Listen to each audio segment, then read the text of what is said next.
You want to like shake it out? Shake it out. We are shaking it out. Aloha, aloha. All, Aloha.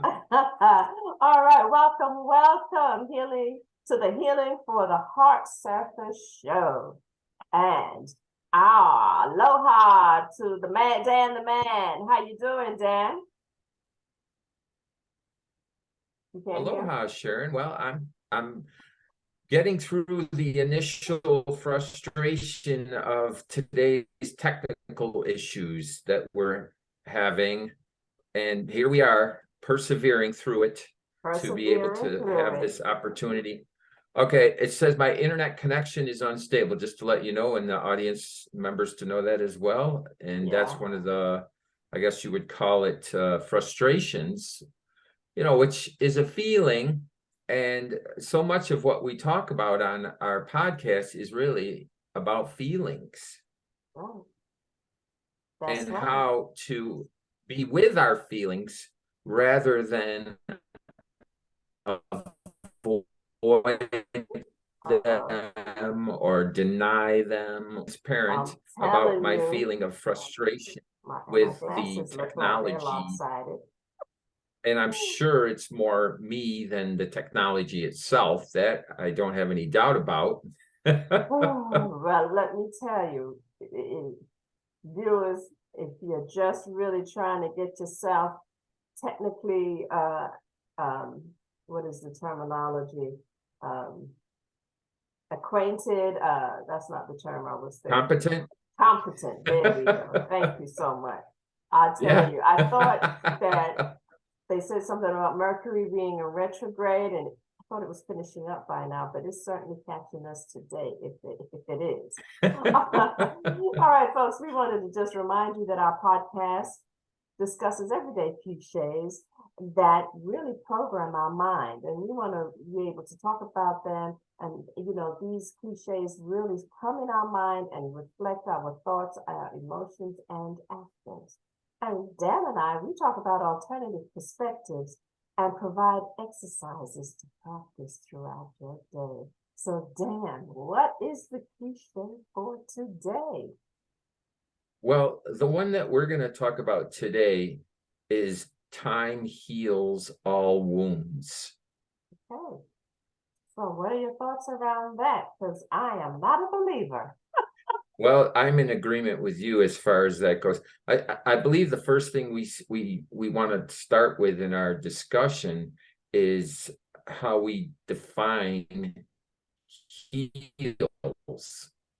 How we define What what is is that? healing? Oh, how do you And define healing? where does Okay. healing originate from? Okay.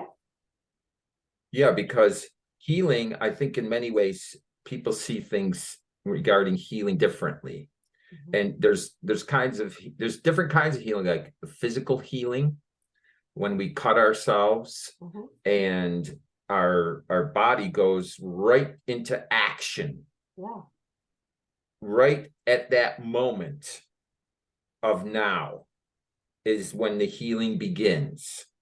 And so it's not like it's something that's going to be future oriented, because if it was, maybe we'd bleed out and we wouldn't be around.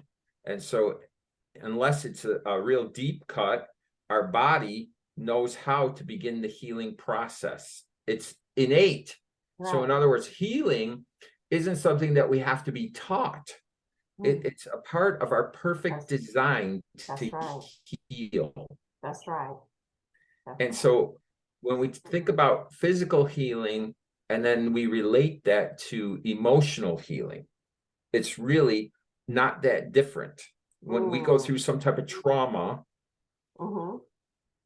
and we experience that kind of a pain, emotional pain, then we have an instant opportunity through our feelings, if we acknowledge them, to begin the healing process. Right. What most of us do, though, is we disregard that perfect design of our feelings. We want to avoid our feelings at all costs, and we don't give ourselves that opportunity to put into action the healing process. Well, for me, you started with healing, but also I'm going to go back to time because Sure. time for some people is an illusion. And then what is time and how is time allocated to healing? And as you said, healing, it could be physical, which our body automatically does. Now, emotionally, it's a process. It's a much slower process depending on your mindset on how we heal our big traumas or even our small traumas. But the assumption is that after time things feel better and things get better. And that may be true on a superficial level, right? But on the other hand, if we haven't done the processing to healing it, it's just like an infection. And it's covered up with this scab. And then you don't realize that there's an infection because you just put a Band-Aid on it and you didn't wash out the wound, you didn't cleanse the wound, or maybe it was so deep that it needed to be stitched up and you didn't do that. Then you don't see it, but then you didn't realize that now it has formed a cyst and is infected inside. And then there's a whole lot of issues that you have to do. Cut it out, clean it out, take antibiotics or whatever, right? I think it's the same thing with Yes. emotional wounds. And that it's just not time alone. But yes, it's true, time does lessen the effect, but it can't be just time alone that's healing all of those wounds, because we really need to address the root cause of why you have this wound and be able to really resolve it. What do you think? Well, when it comes to emotional healing, I believe, as you said, it is a process. Now, the process begins when a person is in a place of readiness for it to begin. And that's key, because if we're not in a place of readiness or openness to really explore what our feelings are in relationship to the trauma, Yeah. then we don't really give ourselves what I call permission to begin that healing process. Yeah. And so that's one of the things I talk about on a regular basis, is my willingness to be ready and open and get out of my own way. Yeah. Yeah. And that's what most of us have the most difficulty with, is getting out of our own way of our healing. And it's also moving into acceptance for whatever happened. Because remember, when the term time heals all wounds has really been reference to those who may have lost a loved one, those who have Yes. had a broken heart in in an intimate relationship. And so, people say, don't worry, it won't hurt as much as time goes on. But, we needed to have an active. What you're talking about is loss. Yeah. You're talking about loss, Mhm. and loss is significant. And of course, it depends on the level of the relationship that Yeah. you have with Yeah. the person Yeah. who you have lost, whether it's a significant other in a breakup, or in some relationship where one of the people dies and the other person is still around. Mhm. Or it could be loss in so many different ways: a loss of a job, a loss of a goal or a A dream, pet. Mm-hmm. a pet, a Mm-hmm. significant family member. Often pets are those. I know I have one of my English bulldog, Angus. Mm-hmm. And so these things are deep, Yeah. and they do affect us. Right. And if then when a lot of people don't recognize that when they have a loss and they still know that they're grieving, but oftentimes it translates into anger and anxiety, uh, Mm. not being able to, having a foggy brain, not being able to be present. And sometimes if it really hasn't been resolved, it goes into depression and other That types can of happen. mental illness, So it's real important that we identify and confront what we feel and how we feel and speak to someone, write it out, um, accept, which I know it takes time. There goes the time. It does take time to accept, but the only way that we can accept it is to be able to talk about it and create. How about just creating some positive memories around the loss, the grief, the pain, the hurt? Find out what lesson do we need to learn from that, and then just move into being grateful of where you are now, thankful for them that are in your life. And then, there are also deeper wounds when people have been abused in many different ways. That, Dan and I, as coaches, we truly believe that you should seek out someone to talk with to help you through this healing journey. And so we invite you to call on one of us, call on someone. The commercial, if you don't get help here, get help somewhere. Yes. Yeah. And so we invite you to not fall into the trap, the cliche, which we have been programmed to think that time heals a whole wound. Oftentimes we think that we have forgiven. I mean, we have maybe analytically forgiven it, but we haven't really forgiven it in our hearts. And the way you can tell that is that when you think about that particular situation or person, if you really feel it physically in your body, or if it makes you angry or makes you cry and makes you hurt, then maybe you need a little bit more work to do. So, well, when you talk about healing is a process emotionally, I agree with that. And as far as how much time it takes,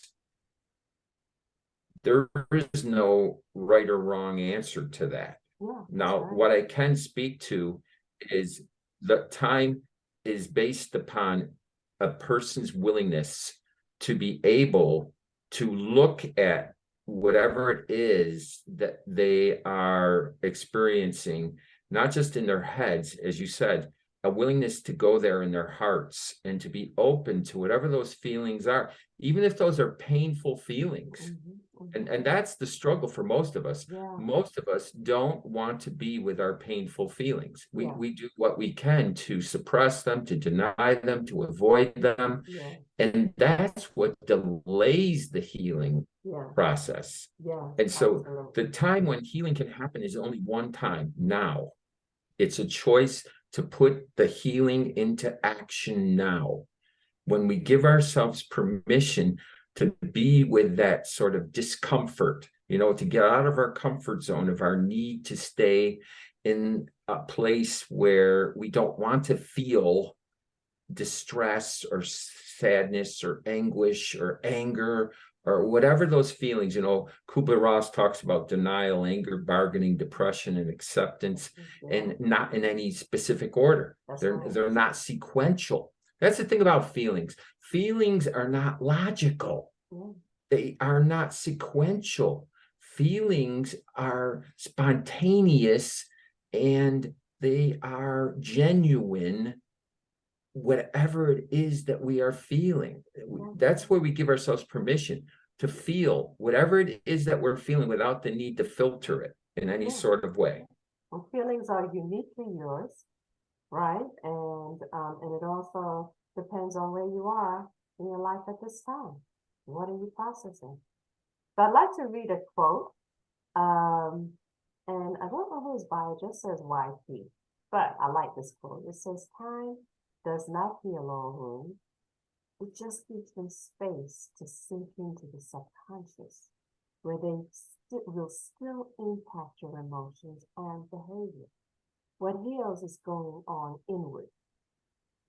To love yourself more, to accept yourself, to listen to your needs, and learning to follow your intuition. I love that quote. Yeah, I thought that's definitely one that resonates with me. You said something, and I believe this is the difference between healing and what some people are looking for is a cure. Or they're looking that outside in, right? They're looking for something from the outside in.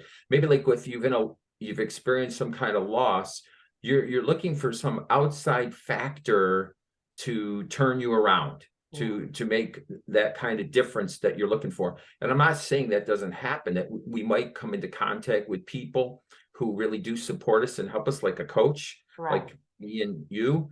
And that is certainly helpful. The key to healing, though, is recognizing that it's an inside out process. It starts within ourselves. We self-generate healing from within. And that's one of the struggles for many of us, because we don't recognize our own power that we already have, that's built into us. Just like a physical healing, when we talked about that before, whereas when we get some type of cut or abrasion, that inside out healing process goes right into action. It doesn't ask us if we want it to happen. It just goes right in. Isn't that the beauty? Absolutely. It starts. Oh yeah, because if it wasn't, we'd be in trouble. Oh yeah. I mean, we are perfectly designed. We don't have to think about our heartbeats. We don't have to think our respiration, because if we had to think about those things, I don't think most of us would last more than a few minutes. There you go. Few minutes, few seconds for some of us. Absolutely. We'd be so distracted, by like technical issues with technology that we're working, that we wouldn't give it the focus and attention. And those are two words that I just want to bring in: the awareness and the focus and intention to heal. Healing is intentional. And it's an intention what comes from, as much as it might come from forgiveness, it comes from a place of compassion for ourselves to heal emotionally. I love that. So folks, give yourself some grace and find the compassion. And if there's something that you know that you truly haven't healed from, then we invite you to take some time to go through the process, to ask for help, follow your heart, follow your intuition, listen to your body, and start the healing, because time does not heal the wound. Time just helps the pain to fade. So don't self-medicate. Meditate. I just made that up. Well, I love that, because, what you're talking about is what many people do when they're hurting, is they find a way to sort of numb themselves. So the truth is, many people would rather feel numb than feel their pain. That's right. And that's one of the most common, you're right. And that's why it's radical, because healing is radical, to give yourself permission to feel the pain, to be with that pain, to be with that discomfort, because in order to heal, you have to first acknowledge whatever it is that you're not allowing yourself to feel. That's right. And then with that acknowledgement, you have an opportunity to shift from that feeling of pain and sadness and suffering to a place of being, as you said earlier, acceptance of how the situation currently is. Maybe you don't like it, maybe you don't agree with it. That's a possibility. And you give yourself that ability to move from a place where you felt immobilized, paralyzed, to at least now movement in the direction that you want to go in towards healing. Yeah, and absolutely. Once again, I have to say that it depends on the level of pain and hurt. You may not be able to process this by yourself. So please find someone that you can talk with, someone that you can work with and heal. So thank you, Heart Surface. We enjoyed this time with you, and we look forward to coming to you again with another show. All right, Dan, you can reach Dan at Dan Mykins, MYKINS.com, Radically Healing for the Heart Surfers now. because everything is always now. That's the last thing I want to say today about time. Time really doesn't promote healing in itself, because if we look at time from our past, it's done. There's nothing we can do to change it. From our future, it hasn't happened. So there's nothing there that we can really have anything to say about at this moment of now. This is the only time when we begin to heal. And that's why it's a continuum of now. If you miss the last moment of now, the next one, excuse me, has already arrived. And so it's not like you have to wait for a train to come and you missed it and then you wait for the next one. There's no waiting. Isn't that beautiful? Healing has no waiting. Nice. All right. That's a new cliche. Healing There's has no no waiting. It's There's no about deli now. ticket where you have to wait in line to get your healing. You can activate your healing now. It's just a mind shift and then the work. Thank you all, Heart Service. We look forward to talking to you next soon. Ciao. Thanks so much, Sharon. Surf's up. Surf's up.